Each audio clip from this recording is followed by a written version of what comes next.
Sir लोकतंत्र खतरे में कौन बता रहा है? कांग्रेस पार्टी। एक बात बताइए, कांग्रेस ये क्यों नहीं कहती उनका अस्तित्व खतरे में है? सबसे चहीते पसंदीदा यशस्वी प्रधानमंत्री नरेंद्र मोदी जी, ये जनता ने ठान लिया है और जो जनता ठान लेती है वो करके दिखाती है। 2014 में करके दिखाया, 2019 में करके दिखाया, अब 2024 में करके दिखाएंगे। अच्छा, सर आप विपक्ष की बात कर रहे हैं तो ये 18 सर के रावण, ऐसा कोई सगा नहीं जिसको इन्होंने ठगा नहीं। एक बात बताइए, आज से पहले ये विपक्ष के नेता चाहे वो लालू यादव हों, लालू यादव ने कांग्रेस की खिलाफत करते हुए अपने बेटी का नाम मीसा रख दिया। एक बात देखिएगा, आप डंके की चोट पर बोलता हूँ, जब तालाब के दूसरी तरफ भेड़, सियार, मेमने, गीदड़, हाथी ये इकट्ठा होने लगे तो समझ लेना दूसरी तरफ शेर है। ये बात अभिषेक ठाकुर नहीं बोलता, ये बात चाणक्य की नीति कहती है। जब देश का सारा विपक्ष एक साथ आ जाए तो सोच लेना देश का राजा ईमानदार है। 2014 से पहले देश में दंगे होते थे, आप बताइए ना 2014 के बाद देश में कितने दंगे हुए? आज का भारत घर में घुसता भी है और मारता भी है। अरे ये आऊ माऊ चीनी वीनी हमसे क्या टकराएंगे, और चीनी को तो हम पानी में गोल गोल पी जाएंगे। आपके हिसाब से क्या लगता है 2024 में किसकी सरकार बननी चाहिए केंद्र में?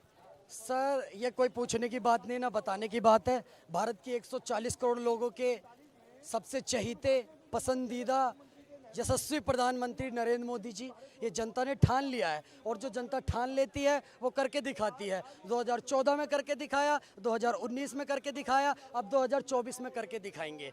अच्छा, विपक्ष एकजुट हो रही है, एक बैठक हो भी चुका है, एक और बैठक होने वाला है विपक्ष का, तो क्या लगता है विपक्ष मिल के बीजेपी को हरा पाएगी 24? सर आप विपक्ष की बात कर रहे हैं तो ये 18 सर के रावण, ऐसा कोई सगा नहीं जिसको इन्होंने ठगा नहीं। एक बात बताइए, आज से पहले ये विपक्ष के नेता चाहे वो लालू यादव हों, लालू यादव ने कांग्रेस की खिलाफत करते हुए अपने बेटी का नाम मीसा रख दिया एक कानून के तहत। आज वही लालू यादव कांग्रेस के साथ गठबंधन करना चाहते हैं। एक बात बताइए, ये प्रधानमंत्री जी को, जो देश के प्रधानमंत्री जी को पानी पी पी करके गाली देते थे, कांग्रेस को पानी पी पी करके गाली देते थे, बाकी पार्टियों को खूब गाली बकते थे, आज उनके साथ गठबंधन करने को तैयार है। क्यों?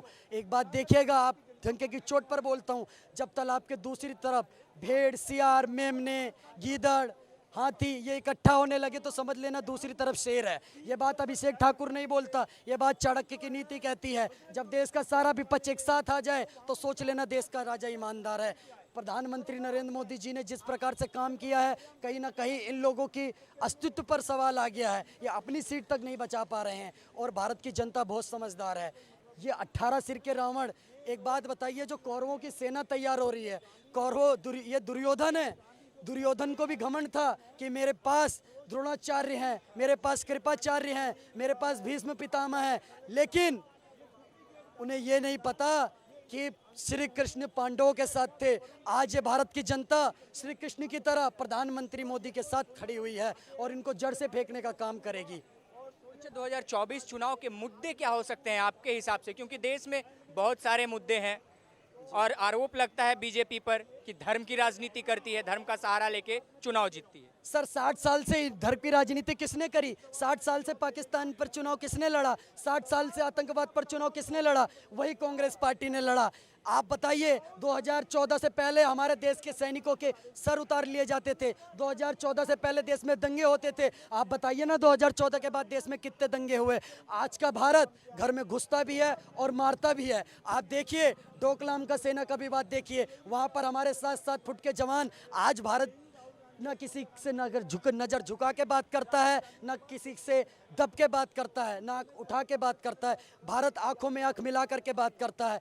अरे ये आऊ माऊ चीनी वीनी हमसे क्या टकराएंगे, और चीनी को तो हम पानी में गोल गोल पी जाएंगे। डोकलाम में कैसे भारत के 7-7 फुट के जवानों ने चीनी सैनिकों को मार मार के खदेड़ दिया वहाँ से। आप देखिए सर्जिकल स्ट्राइक के अंदर किस प्रकार से पाकिस्तान के अंदर घुसा और मारा। ये नया भारत है, घर में घुसता भी है और मारता भी है। ये सारा मुद्दा तो कांग्रेस पार्टी ने पाल रखा था कि आतंकवाद, ये वाद, वो वाद। आप बताइए 2014 के बाद कितने सीज फायर हुए? पहले आए दिन सीज फायर देखते रहते थे। आज भारतीय सेना, आज की डेट में भारतीय सेना जम्मू कश्मीर में ऑपरेशन ऑल आउट चला रही है। 70 रुपए का एक ऑल आउट आता है, एक बार रात को लगाइए, एक भी मच्छर नहीं बचेगा। वैसे ही जम्मू कश्मीर में सेना ऑपरेशन ऑल आउट चला रही है। ये देश विरोधी, एक भी मच्छर बचेगा नहीं। शाम को आप लेटने से पहले या सुबह उठने से पहले देखेंगे जम्मू कश्मीर में सेना से मुठभेड़, 2 आतंकियों को निपटाया, सीधा उन्हें 72 हुर्रों में लाया जा रहा है।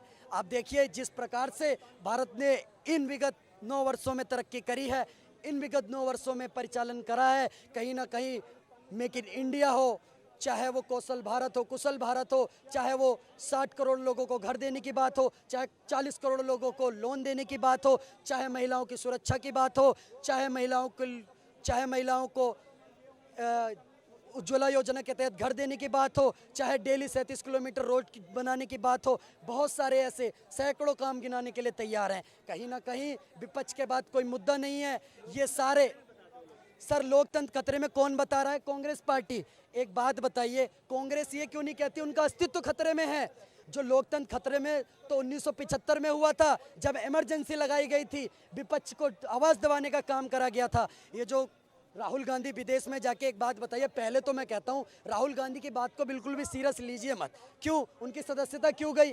अनाप शनाप कुछ भी बोलते हैं, इसीलिए सदस्यता चली गई।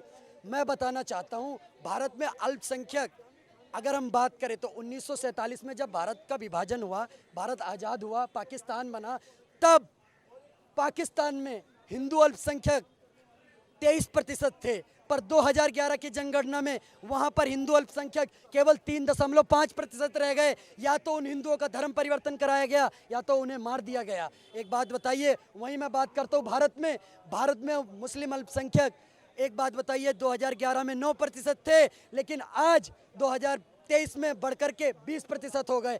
अगर उन्हें दबाया जाता, मारा जाता तो पाकिस्तान की तरह घट जाते, बढ़ते नहीं। और भारत में लोकतंत्र खतरे की बात करने वाली कांग्रेस पार्टी जब कर्नाटक में जीत जाती है तो लोकतंत्र खतरे में नहीं है, हिमाचल में जीत जाती है तो लोकतंत्र खतरे में नहीं है, लेकिन अन्य प्रदेशों में जब हारती है तो ईवीएम पे ठीकरा फोड़ती है और उसके बाद लोकतंत्र खतरे में दिखाई देने लग जाता है।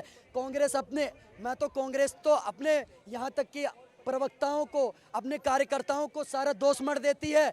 आज कांग्रेस का जो कार्यकर्ता है वो कांग्रेस पार्टी से कह रहा है कि बाद में मुझसे ना कहना कि घर पलटना ठीक है, क्योंकि घर पलटने की बात कर रहा है कांग्रेस का जो कार्यकर्ता है कि बाद में मुझसे ना कहना घर पलटना ठीक है। वैसे सुनने में आया है कि रास्ता ठीक है, साग से पत्ता गिरे, बारिश रुके, बादल छटे, राहुल गांधी जी मैं ही तो सब कुछ गलत करता हूँ, चलो अच्छा ठीक है।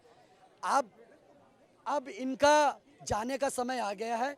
हाँ, खतरे में अगर कुछ है तो कांग्रेस का अस्तित्व खतरे में है, सोनिया गांधी जी का अस्तित्व खतरे में है, राहुल गांधी जी का अस्तित्व खतरे में है। एक आखिरी सवाल आपसे, हमारे देश में यूसीसी कानून आना चाहिए या फिर शरीयत को माना जाना चाहिए? एक बात देखिए, अभी तक ये लोग रोना रोते थे कि सबको एक बराबर नज़र से नहीं देखा जाता। भारत में अल्पसंख्यक खतरे में है, एक विशेष समुदाय खतरे में है। अगर प्रधानमंत्री जी उसको खतरे से निकाल करके सबको बराबर लाने की बात कर रहे हैं तो इसमें कहाँ तक जायज़ नहीं है। यूसीसी देश की मांग 1947 से है, दे रहा है, दुरुस्त है। अगर मैं प्रधानमंत्री जी ने लाल किले की प्राचीर से कहा था यही समय है, सही समय है, भारत का अनमोल समय है, तो यही समय है भाई साहब।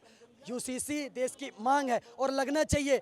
जो ये असुद्दीन ओवैसी और अन्य लोग जो कि एक व्यक्ति विशेष तबके की राजनीति करते हैं, इन्होंने उनको बढ़ने नहीं दिया, आगे आने नहीं दिया, उनकी आवाज़ दबाने का काम करा, अपने वोट बैंक की राजनीति का काम करा। वही टोटी चोर लोग जो उनको अपने वोट बैंक की राजनीति का शिकार बनाते थे, वही हाथी वाले लोग जो उनको अपने वोट बैंक का राजनीति का शिकार बनाते थे, अगर आज उनको उठाने का काम, उनको ऊपर लाने का काम भारतीय जनता पार्टी की सरकार, प्रधानमंत्री नरेंद्र मोदी जी की सरकार कर रही है, तो कहाँ तक बिल्कुल सही है सर। यूसीसी देश की मांग है और होना चाहिए। चलिए, बहुत शुक्रिया आपका। जी, तो ये थी दिल्ली की जनता। हम जानने की कोशिश कर रहे थे, बात कर रहे थे 2024 चुनाव के ऊपर और यूसीसी कानून के ऊपर। लोगों ने अपनी राय रखी, आप तक पहुंचाने की कोशिश कर रहा हूं लोगों की राय। आगे भी देश दुनिया की तमाम खबरें और राजनीति से जुड़े मुद्दे उठाती रहेगी द लोकसभा की टीम। तब तक के लिए दीजिए हमें इजाजत। कैमरा पर्सन सुरजीत के साथ विकास कुमार, द लोकसभा, दिल्ली।